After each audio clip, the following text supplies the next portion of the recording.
The panic didn't start with a lawsuit. It didn't start with a royal argument. It started with one former staffer allegedly breaking silence after years of whispers, and according to people circling the palace media machine, that single moment sent Meghan Markle's team into absolute lockdown mode behind the scenes. Phones suddenly stopped getting answered. Old emails were reportedly being revisited. Conversations that were once casual allegedly became heavily controlled overnight. And then came the phrase that made even veteran royal watchers stop and stare hidden NDAs. Not rumors anymore, not vague palace gossip floating around social media. Actual discussions exploding behind closed doors about whether former employees had quietly signed agreements preventing them from speaking publicly about what they witnessed around Meghan during the royal years and after the California rebrand began. And once Piers Morgan and Tom Bower started circling the story at the same time, people inside media circles allegedly realized something dangerous was happening. The wall of silence around Meghan's former staff was beginning to crack. The royals supposed to ever do, so the constitution's been wound back and so on. Whining about sort of mistake when it comes to PR, how they interact with the media, and how they present themselves to the public didn't originally belong to her. After all, her speech shares tons of similarities with Roosevelt's 1950s. Monitored the royals now very assiduously for quite some time. It does feel like a pivotal moment. Ahas. Just like with fashion, that fashion is not just clothes, it can be art. That's such a Tig moment. Just meet the Queen. One day, they would be family. It's a famous meeting now between Meghan and the Queen at Buckingham. And also concerns and conversations about how dark his skin might be when he's born. Family about how dark her son Archie's skin color would be when he was born in May 2019. Is Meghan Markle a plagiarist? That is what one author is accusing Meghan of being after she allegedly loving and adoring, praise, fawning press for a... It's amazing what ladies do when your back's turned.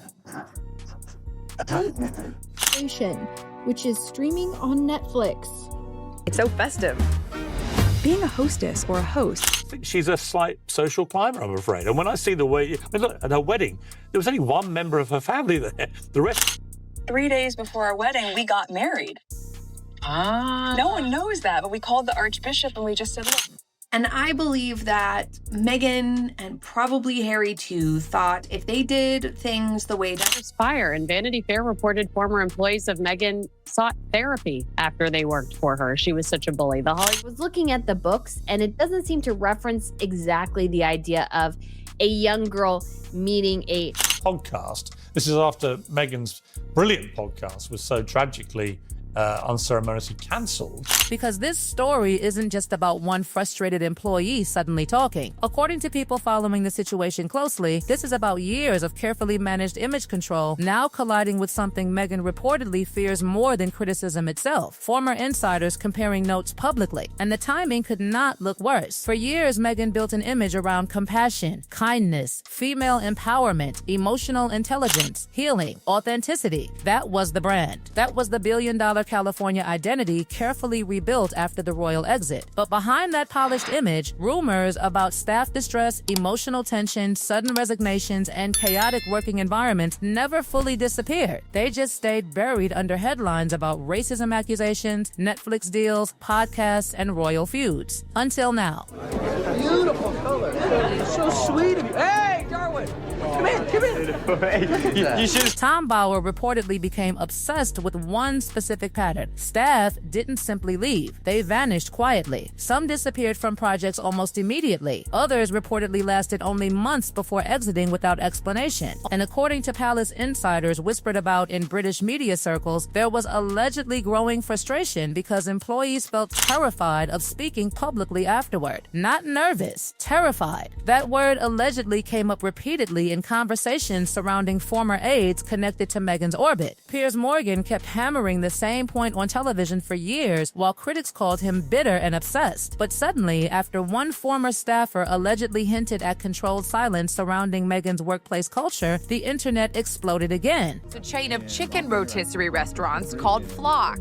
One big question, was Meghan dating Corey at the... And this is where the story allegedly becomes explosive. According to online chatter spreading through royal circles, one ex-staffer supposedly told associates that legal paperwork connected to confidentiality agreements created an atmosphere where former employees felt they could never fully defend themselves publicly. Now, to be completely clear, no verified document proving illegal NDAs has publicly surfaced. But that hasn't stopped the speculation from detonating online, because the moment the story started gaining traction, Meghan's defenders reportedly moved aggressively to shut the conversation down. And in gossip culture, silence never kills a story. It feeds it. Piers Morgan reportedly told associates that the reaction itself looked suspicious, because according to him, if there was truly nothing to hide, why does every former employee's story vanish into darkness the second it gains traction? Why do people hint at experiences but rarely go fully public? Why do stories emerge in fragments instead of direct interviews? Tom Bauer allegedly began connecting that question to the larger pattern he had spent years researching: the disappearing staff, the emotional burnout allegations, the revolving door around Archewell, the repeated claims that Meghan's public warmth allegedly transformed behind closed doors into something far colder once cameras disappeared. And then came the detail that reportedly sent social media investigators into overdrive. One former communications figure allegedly hinted that staff were warned very early about protecting the brand narrative at all costs. That phrase spread everywhere online because critics immediately interpreted it as proof Meghan's public image wasn't organic at all, but engineered like a Hollywood production. Suddenly, old accusations resurfaced again. The Oprah interview contradictions, the Spotify collapse, the stories about difficult working relationships, the allegations from former palace aides who reportedly broke down emotionally after working inside the Sussex operation. Everything started reconnecting at once, like pieces of a giant puzzle people had ignored for years. And according to gossip circulating through media circles, Meghan allegedly panicked hardest when she realized this story was different from previous scandals. Because critics attacking her publicly is one thing. She knows how to fight headlines. She knows how to survive backlash. But former insiders speaking indirectly, that's different. That creates uncertainty. That creates fear because insiders know details the public doesn't. Tiny details, personal details, behavioral details, the kind that destroy carefully constructed identities overnight. Tom Bauer reportedly became convinced that Meghan's greatest obsession has always been controlling perception, not reality. Perception. That distinction matters because perception can be polished,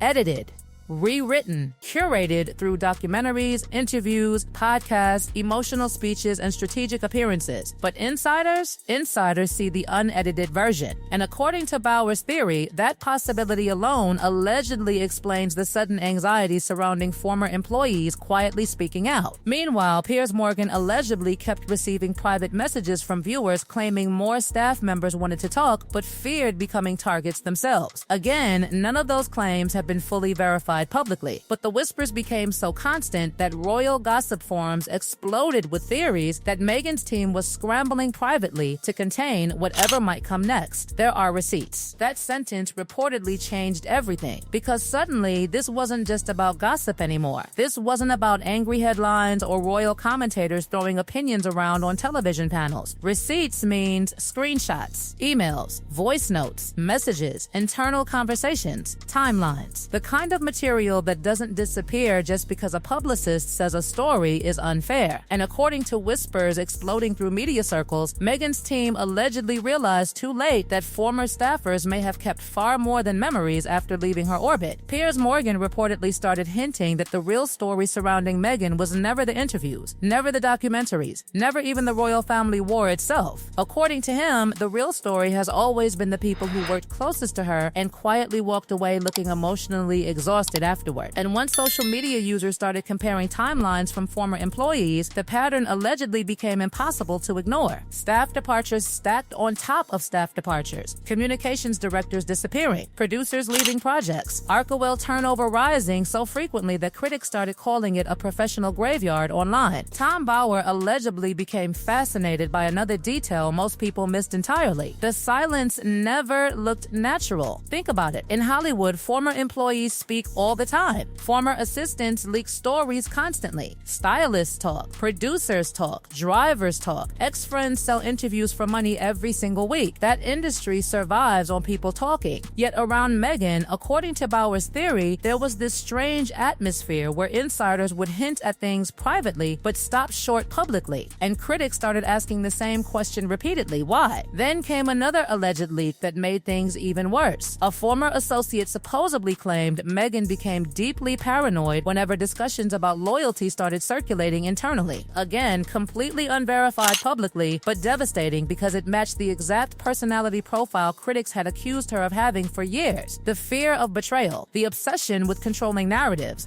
the panic whenever someone outside the official circle starts talking independently. Suddenly, old footage started getting re-examined online. Old interviews looked different. Even harmless moments began attracting suspicion because people were now searching for signs of calculation underneath every smile. And according to royal insiders, Prince Harry allegedly found himself trapped in the middle of the growing panic because every new controversy attached to Meghan inevitably drags him down with it. Critics online began accusing Harry of isolating himself from longtime friends and family, only to end up surrounded by non-stop crisis management in California anyway. Some even claimed he looked visibly drained during recent appearances, like someone exhausted from years of fighting battles that never fully end. Piers reportedly mocked the situation privately by saying Harry escaped palace stress only to walk directly into Hollywood chaos wearing a wellness badge. But the most damaging part allegedly came when former palace stories started resurfacing simultaneously. Old bullying allegations, reports about aides crying at their desks, claims of emotional tension behind closed doors. The infamous difficult Duchess rumors that Meghan's supporters once dismissed as tabloid smears suddenly started looking different to critics because now there was a larger framework surrounding them, a possible culture of silence, a possible fear among insiders, a possible reason why so many people hinted but rarely spoke fully on record. And Meghan reportedly understood exactly how dangerous that shift could become, because once the public starts believing there are hidden stories nobody feels safe telling openly, imagination takes over. Every silence becomes suspicious, every denial feels rehearsed, every smiling appearance begins looking performative instead of genuine. That is the real nightmare for any celebrity built entirely on relatability and emotional authenticity. Then came whispers that lawyers were allegedly monitoring media discussions surrounding former staff commentary more aggressively than before. Again, not publicly confirmed. But according to gossip circles following the story obsessively, even the perception of legal monitoring intensified the scandal dramatically, because critics immediately interpreted it as proof someone behind the scenes was nervous about what might surface next. And through all of this, Tom Bauer and Piers reportedly stayed locked onto the same conclusion they've repeated for years. The issue isn't one isolated controversy. It's the pattern. The same pattern stretching from Hollywood auditions to royal life to Netflix to Spotify to Archewell staff exits to former insiders allegedly speaking in fragments instead of full public statements. A pattern where image always comes first and fallout gets buried afterward. Now people online are asking the one question Meghan allegedly never wanted becoming mainstream. What exactly are former staffers afraid of saying publicly? Because if the stories were truly harmless, why does every whisper surrounding them feel so loaded? Why does every ex-employee discussion explode instantly across social media? Why do even vague hints trigger full-scale online investigations within hours? And according to people close to the media frenzy, Meghan's biggest fear was never criticism from strangers. It was insiders slowly realizing they no longer needed to stay silent together. Because once one person speaks, others start wondering if they can too. And when that happens, carefully protected narratives don't collapse all at once. They crack slowly in public while the entire world watches every piece fall apart in real time.